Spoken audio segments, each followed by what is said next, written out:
সুপ্রিয় দর্শক আসসালামু আলাইকুম, সবাই কেমন আছেন? আজকের পর্বে আমি আরেকটি রেসিপি নিয়ে আপনাদের মাঝে চলে আসলাম।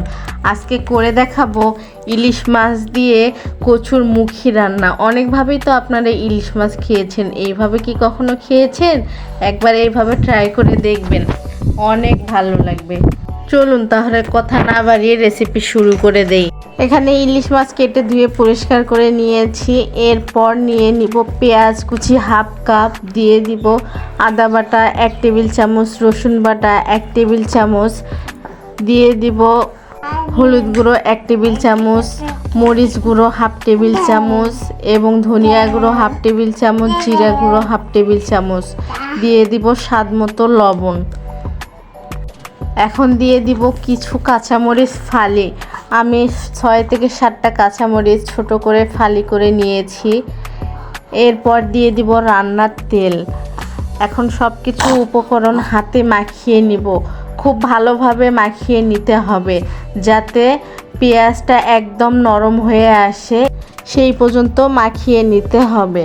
দেখুন আমি কত সুন্দরভাবে মাখিয়ে নিচ্ছি, ঠিক এইভাবেই মাখিয়ে নিতে হবে। আমি সব মশলা ব্যবহার করছি খুবই সামান্য পরিমাণে, অল্প করে দিয়েছি। আপনারা সব মশলাই ব্যবহার করবেন অল্প করে, কিন্তু এতে আপনাদের মাছের যে টেস্টটা আছে, টেস্টটা কখনো নষ্ট হবে না, স্বাদ একই রকম থাকবে। এরপর মাছগুলো দিয়ে দিলাম। মাছ দিয়ে সব কিছু ভালোভাবে নেড়েচেড়ে নিয়েছি। এখন কচুর মুখী আর আলু কেটে রেখেছিলাম, ভালোভাবে ধুয়ে পরিষ্কার করে নিয়েছি। এরপর দিয়ে দিলাম, দিয়ে এখন সব কিছু উপকরণ ভালোভাবে মেখে নিলাম। এই পর্যায়ে দিয়ে দিব পানি। পানি দেওয়া হয়ে গেলে ঢাকনা দিয়ে ঢেকে দিলাম রান্না হওয়ার জন্য। ফিরে আসলাম 5 মিনিট পর। দেখুন আমার রান্নাতে বলক চলে এসেছে।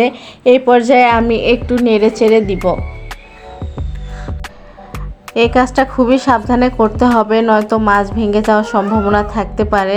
আমার নেড়ে চেড়ে দেওয়া হয়ে গেলে আবারও ঢাকনা দিয়ে ঢেকে দিলাম। ফিরে আসলাম কিছুক্ষণ পর। দেখুন রান্নাটা আমার শেষ হয়েছে। এই পর্যায়ে আমি চুলা অফ করে দিয়ে নামিয়ে নিব। আপনারা কে কতটুকু ঝোল রাখবেন সেই অনুযায়ী নামিয়ে নেবেন। কচুর মুখিটা আমার খুব ভালোভাবে সিদ্ধ হয়ে গিয়েছে, দেখে হয়তো বুঝতে পেরেছেন অনেকটা নরম হয়ে গিয়েছে। চলুন আপনাদেরকে তাহলে পরিবেশন করে দেখাই। দেখুন কত সহজে কচুর মুখী দিয়ে ইলিশ মাছ রান্না করে ফেললাম। খুবই মজার হয়েছে খেতে। আমি রান্না করেছি বলে বলছি না, এভাবে একবার আপনারা বাসায় ট্রাই করে দেখবেন। ইলিশ মাছ তো অনেকভাবেই খেয়েছেন, এইভাবে খেয়ে দেখবেন, ভীষণ মজার লাগবে।